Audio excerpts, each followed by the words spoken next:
ফেরার একটা ব্যবস্থা যেন করে দেয়। যদি সেটা না করে আগামীকাল আমরা ছাত্রদের মাধ্যমে প্রাথমিক গণশিক্ষা মন্ত্রণালয়ে যাব। যদি আমাদের সংশ্লিষ্ট উপদেষ্টা যদি আমাদের পক্ষে যদি চিঠি না করে কিংবা অতি দ্রুত যদি কোনো গেজেট প্রকাশ না করে, তাহলে আমরা প্রধান উপদেষ্টার বাসভবনের সামনে লং মার্চে ধাবিত হব।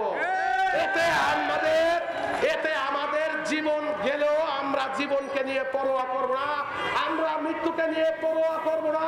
কারণ আমাদের ন্যায্য দাবি আদায় করতে যদি জীবন দিতে হয় আমরা দিব ইনশাআল্লাহ। কারণ এদেশের গণতন্ত্রকে টিকিয়ে রাখার জন্য, স্বৈর শাসকদের বিদায় করার জন্য 58 জন ঢাকা শহরে শহীদ হয়েছেন।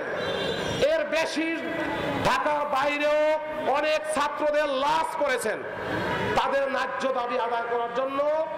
আর ওই ছাত্রদের শিক্ষক হলাম আমরা। সুতরাং আমাদের ন্যায্য দাবি আদায় করতে আমাদের যা করণীয় আমরা সেটাই করব।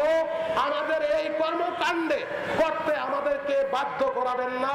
তাই আপনাদের প্রতি জোর দাবি, সারা বাংলাদেশের প্রায় 20,000 শিক্ষক এবং 2 লক্ষ শিক্ষকের পরিবারের পক্ষ থেকে বাংলাদেশ বেসরকারি শিক্ষক সমিতির কেন্দ্রীয় কমিটির পক্ষ থেকে আমরা আপনাদের মাধ্যমে মাননীয় প্রধান উপদেষ্টা এবং সংশ্লিষ্ট যে উপদেষ্টা আছেন তাদের কাছে আমরা জোর দাবি জানাচ্ছি, আমাদের এই মানবিক দিক বিবেচনা করে অতি দ্রুত এক জাতীয়করণের একটা নীতিমালা প্রকাশ করে একটা চিঠি করে প্রয়োজনে পুনরায় তদন্তের মাধ্যমে আমাদের এই জাতীয়করণের ন্যায্য দাবি মেনে নিয়ে 2 মুঠের ভাতের ব্যবস্থা করে দিবেন।